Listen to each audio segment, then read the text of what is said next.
Ok, ça suffira pour aujourd'hui. Je vais voir comment ça se passe au bar, annonçai-je à Betty, mon assistante, tout en réajustant mes boutons de manchette.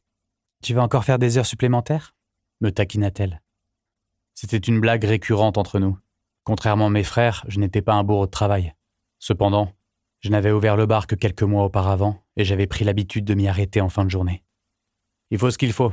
Bon, à demain, lançai-je avant de m'engager dans le couloir. Je n'étais pas le dernier à partir, loin de là. Même si j'avais clairement indiqué à tout le monde, lors de leur embauche, que je ne m'attendais pas à ce qu'ils soient disponibles à toute heure du jour et de la nuit. Chacun travaillait à son propre rythme. Moi, je partais rarement après 18 heures. Mon bureau se trouvait dans le bâtiment voisin de la distillerie. Le bar était juste en face. C'était ma fierté et ma joie, ma contribution à l'héritage de ma famille. Whiteley Distillery and Bar était maintenant l'un des établissements les plus en vue de Boston. Comme je m'y attendais, l'endroit débordait déjà d'activité quand j'entrais.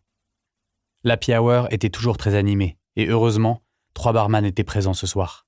Vu l'épidémie de grippe qui sévissait ces derniers temps, j'avais passé de nombreuses soirées derrière le comptoir pour leur venir en aide quand c'était nécessaire. Je considérais mes employés comme des membres de ma famille. Je les rémunérais justement et je les traitais avec respect. Je souhaitais vraiment qu'ils aient envie de venir travailler, et j'estimais qu'il était de ma responsabilité de leur procurer un environnement agréable. J'étais sur le point de passer derrière le comptoir quand je remarquai que l'une de mes barmaids, Célia, était en pleine conversation avec quelqu'un. C'était l'une des personnes de mon entourage que j'appréciais le plus. Travailleuse acharnée, elle était également d'une beauté captivante qui lui attirait parfois quelques désagréments.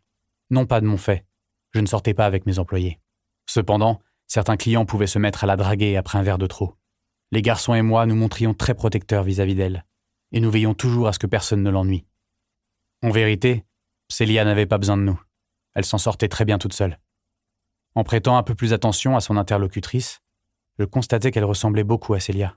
Elle possédait également un charme extraordinaire, avec de longs cheveux blonds qui lui arrivaient aux coudes et dessinaient une ligne parfaite dans son dos.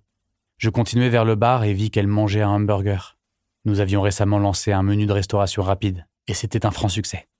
Pour continuer à écouter ce livre audio gratuitement, cliquez sur le lien dans la description et vous pourrez l'écouter en entier sans frais grâce à l'essai de 30 jours d'Audible.